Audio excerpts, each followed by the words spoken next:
Chapter 9. As he was sitting at breakfast next morning, Basil Hallward was shown into the room. "I am so glad I have found you, Dorian," he said gravely. "I called last night, and they told me you were at the opera. Of course, I knew that was impossible. But I wish you had left word where you had really gone to. I passed a dreadful evening, half afraid that one tragedy might be followed by another. I think you might have telegraphed for me when you heard of it first. I read of it quite by chance in a late edition of the Globe that I picked up at the club. I came here at once and was miserable at not finding you. I can't tell you how heartbroken I am about the whole thing. I know what you must suffer. But where were you? Did you go down and see the girl's mother? For a moment I thought of following you there. They gave the address in the paper. Somewhere in the Euston Road, isn't it? But I was afraid of intruding upon a sorrow that I could not lighten. Poor woman! What a state she must be in. And her only child, too. What did she say about it all?" "My dear Basil, how do I know?" murmured Dorian Gray, sipping some pale yellow wine from a delicate, gold-beaded bubble of Venetian glass and looking dreadfully bored. "I was at the opera. You should have come on there. I met Lady Gwendolen, Harry's sister, for the first time. We were in her box. She is perfectly charming, and Patty sang divinely. Don't talk about horrid subjects. If one doesn't talk about a thing, it has never happened. It is simply expression, as Harry says, that gives reality to things. I may mention that she was not the woman's only child. There is a son, a charming fellow, I believe. But he is not on the stage. He is a sailor, or something. And now, tell me about yourself and what you are painting." "You went to the opera," said Hallward, speaking very slowly and with a strained touch of pain in his voice. "You went to the opera while Sybil Vane was lying dead in some sordid lodging? You can talk to me of other women being charming, and of Patty singing divinely, before the girl you loved has even the quiet of a grave to sleep in? Why, man, there are horrors in store for that little white body of hers." "Stop, Basil. I won't hear it," cried Dorian, leaping to his feet. "You must not tell me about things. What is done is done. What is past is past. You call yesterday the past? What has the actual lapse of time got to do with it? It is only shallow people who require years to get rid of an emotion. A man who is master of himself can end a sorrow as easily as he can invent a pleasure. I don't want to be at the mercy of my emotions. I want to use them, to enjoy them, and to dominate them." "Dorian, this is horrible. Something has changed you completely. You look exactly the same wonderful boy who, day after day, used to come down to my studio to sit for his picture. But you were simple, natural, and affectionate then. You were the most unspoiled creature in the whole world.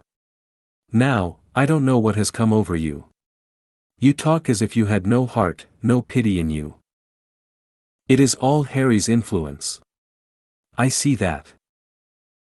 The lad flushed up and, going to the window, looked out for a few moments on the green, flickering, sun-lashed garden. "I owe a great deal to Harry, Basil," he said at last, "more than I owe to you. You only taught me to be vain." "Well, I am punished for that, Dorian, or shall be some day." "I don't know what you mean, Basil," he exclaimed, turning round. "I don't know what you want. What do you want?" "I want the Dorian Gray I used to paint," said the artist sadly.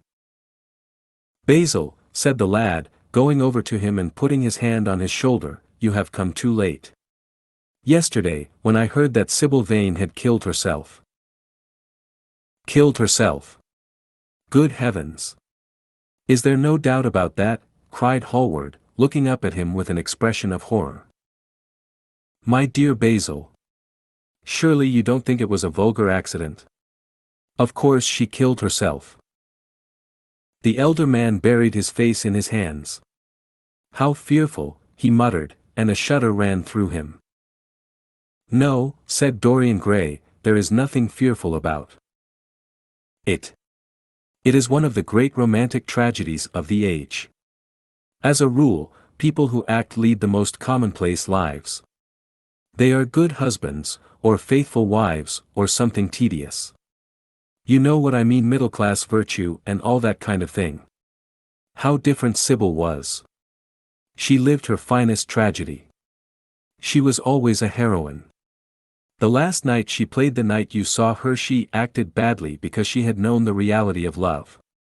When she knew its unreality, she died, as Juliet might have died. She passed again into the sphere of art.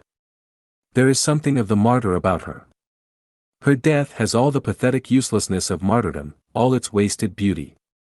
But, as I was saying, you must not think I have not suffered. If you had come in yesterday at a particular moment about 5:30, perhaps, or 5:45, you would have found me in tears. Even Harry, who was here, who brought me the news, in fact, had no idea what I was going through. I suffered immensely. Then it passed away. I cannot repeat an emotion. No one can, except sentimentalists. And you are awfully unjust, Basil. You come down here to console me. That is charming of you. You find me consoled, and you are furious. How like a sympathetic person. You remind me of a story Harry told me about a certain philanthropist who spent 20 years of his life in trying to get some grievance redressed, or some unjust law altered. I forget exactly what it was. Finally he succeeded, and nothing could exceed his disappointment. He had absolutely nothing to do, almost died of ennui, and became a confirmed misanthrope. And besides, my dear old Basil, if you really want to console me, teach me rather to forget what has happened, or to see it from a proper artistic point of view. Was it not Gautier who used to write about _la consolation d'arts _?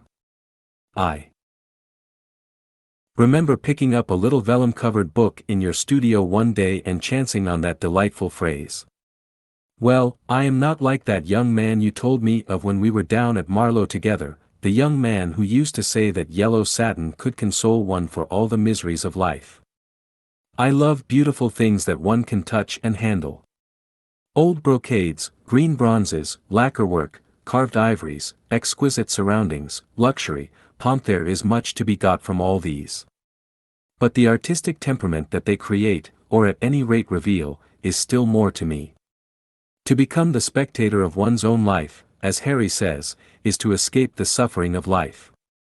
I know you are surprised at my talking to you like this. You have not realized how I have developed. I was a schoolboy when you knew me. I am a man now. I have new passions, new thoughts, new ideas. I am different, but you must not like me less. I am changed, but you must always be my friend. Of course. I am very fond of Harry. But I know that you are better than he is. You are not stronger, you are too much afraid of life, but you are better. And how happy we used to be together. Don't leave me, Basil, and don't quarrel with me. I am what I am. There is nothing more to be said. The painter felt strangely moved. The lad was infinitely dear to him, and his personality had been the great turning point in his art. He could not bear the idea of reproaching him any more. After all, his indifference was probably merely a mood that would pass away. There was so much in him that was good, so much in him that was noble. Well, Dorian, he said at length, with a sad smile, I won't speak to you again about this horrible thing, after today. I only trust your name won't be mentioned in connection with it. The inquest is to take place this afternoon. Have they summoned you? Dorian shook his head, and a look of annoyance passed over his face at the mention of the word inquest. There was something so crude and vulgar about everything of the kind. They don't know my name, he answered. But surely she did. Only my Christian name, and that I am quite sure she never mentioned to anyone. She told me once that they were all rather curious to learn who I was, and that she invariably told them my name was Prince Charming. It was pretty of her. You must do me a drawing of Sybil, Basil. I should like to have something more of her than the memory of a few kisses and some broken pathetic words. I will try and do something, Dorian, if it would please you. But you must come and sit to me yourself again. I can't get on without you. I can never sit to you again, Basil. It is impossible, he exclaimed, starting back. The painter stared at him. My dear boy, what nonsense! He cried. Do you mean to say you don't like what I did of you? Where is it? Why have you pulled the screen in front of it? Let me look at it. It is the best thing I have ever done. Do take the screen away, Dorian. It is simply disgraceful of your servant hiding my work like that. I felt the room looked different as I came in. My servant has nothing to do with it, Basil. You don't imagine I let him arrange my room for me?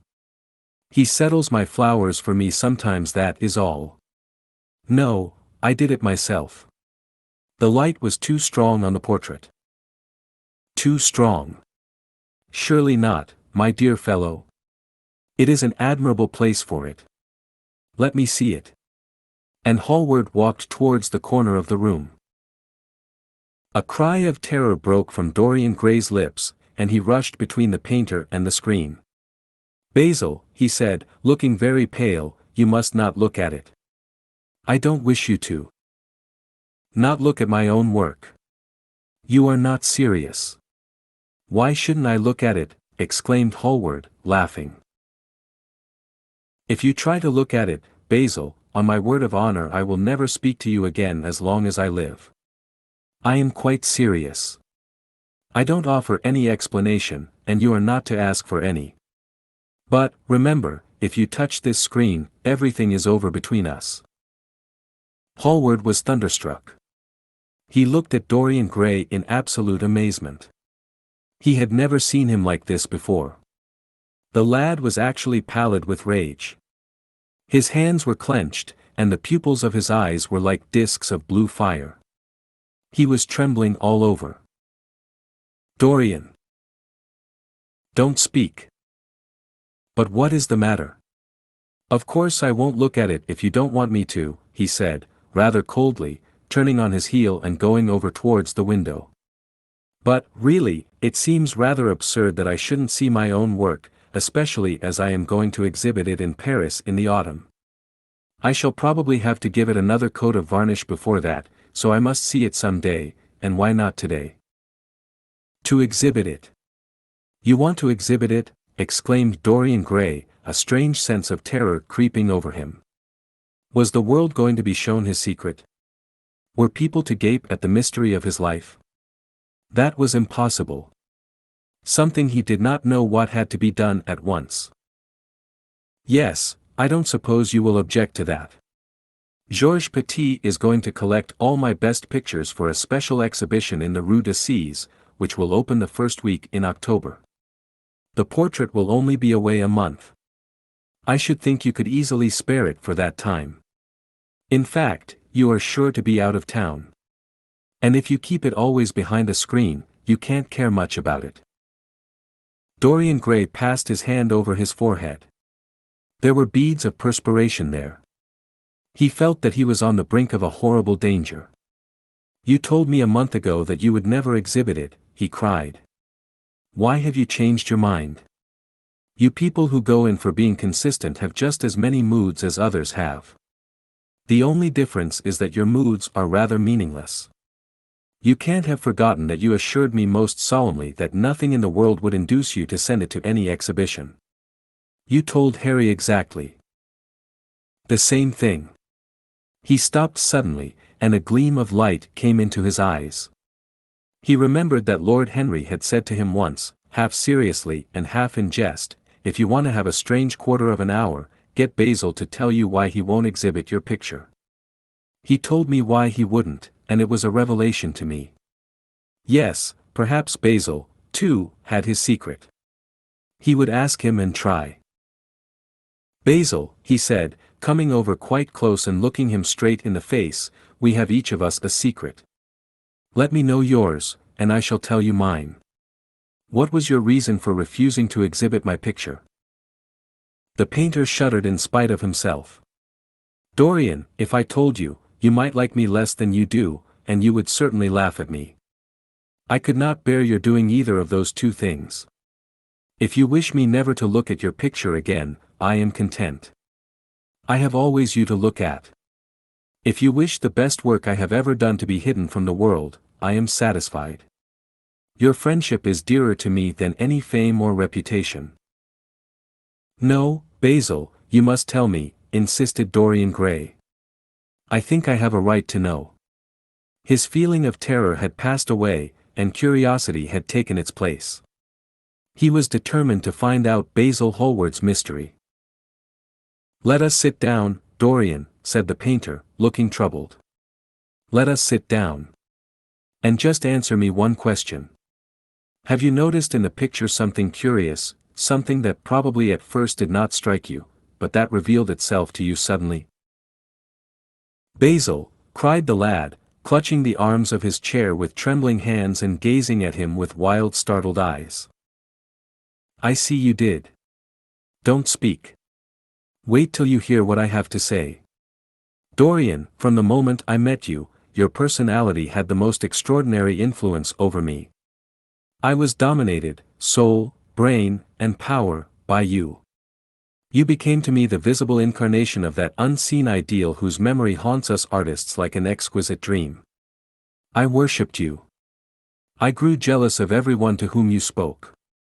I wanted to have you all to myself. I was only happy when I was with you. When you were away from me, you were still present in my art. Of course, I never let you know anything about this. It would have been impossible. You would not have understood it. I hardly understood it myself. I only knew that I had seen perfection face to face, and that the world had become wonderful to my eyes, too wonderful, perhaps, for in such mad worships there is peril, the peril of losing them, no less than the peril of keeping them. Weeks and weeks went on, and I grew more and more absorbed in you. Then came a new development. I had drawn you as Paris in dainty armor, and as Adonis with huntsman's cloak and polished boar spear.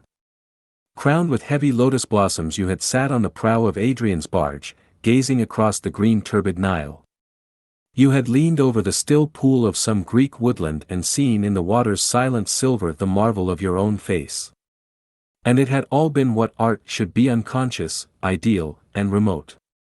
One day, a fatal day I sometimes think, I determined to paint a wonderful portrait of you as you actually are, not in the costume of dead ages, but in your own dress and in your own time. Whether it was the realism of the method, or the mere wonder of your own personality, thus directly presented to me without mist or veil, I cannot tell. But I know that as I worked at it, every flake and film of color seemed to me to reveal my secret. I grew afraid that others would know of my idolatry. I felt, Dorian, that I had told too much, that I had put too much of myself into it. Then it was that I resolved never to allow the picture to be exhibited. You were a little annoyed, but then you did not realize all that it meant to me. Harry, to whom I talked about it, laughed at me. But I did not mind that. When the picture was finished, and I sat alone with it, I felt that I was right. Well, after a few days the thing left my studio, and as soon as I had got rid of the intolerable fascination of its presence, it seemed to me that I had been foolish in imagining that I had seen anything in it, more than that you were extremely good-looking and that I could paint. Even now I cannot help feeling that it is a mistake to think that the passion one feels in creation is ever really shown in the work one creates. Art is always more abstract than we fancy. Form and color tell us of form and color, that is all. It often seems to me that art conceals the artist far more completely than it ever reveals him. And so when I got this offer from Paris, I determined to make your portrait the principal thing in my exhibition. It never occurred to me that you would refuse. I see now that you were right. The picture cannot be shown. You must not be angry with me, Dorian, for what I have told you. As I said to Harry, once, you are made to be worshipped. Dorian Gray drew a long breath. The color came back to his cheeks, and a smile played about his lips. The peril was over. He was safe for the time. Yet he could not help feeling infinite pity for the painter who had just made this strange confession to him, and wondered if he himself would ever be so dominated by the personality of a friend. Lord Henry had the charm of being very dangerous. But that was all. He was too clever and too cynical to be really fond of. Would there ever be someone who would fill him with a strange idolatry? Was that one of the things that life had in store? It is extraordinary to me, Dorian, said Hallward, that you should have seen this in the portrait. Did you really see it? I saw something in it, he answered, something that seemed to me very curious. Well, you don't mind my looking at the thing now? Dorian shook his head. You must not ask me that, Basil. I could not possibly let you stand in front of that picture. You will some day, surely. Never. Well, perhaps you are right. And now goodbye, Dorian. You have been the one person in my life who has really influenced my art. Whatever I have done that is good, I owe to you. Ah! You don't know what it cost me to tell you all that I have told you. My dear Basil, said Dorian, what have you told me? Simply that you felt that you admired me too much. That is not even a compliment. It was not intended as a compliment. It was a confession. Now that I have made it, something seems to have gone out of me. Perhaps one should never put one's worship into words. It was a very disappointing confession. Why, what did you expect, Dorian? You didn't see anything else in the picture, did you? There was nothing else to see. No, there was nothing else to see. Why do you ask? But you mustn't talk about worship. It is foolish. You and I are friends, Basil, and we must always remain so. You have got Harry, said the painter sadly. Oh, Harry, cried the lad, with a ripple of laughter.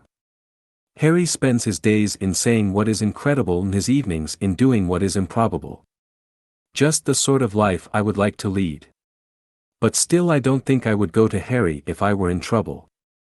I would sooner go to you, Basil. You will sit to me again. Impossible. You spoil my life as an artist by refusing, Dorian. No man comes across two ideal things. Few come across one.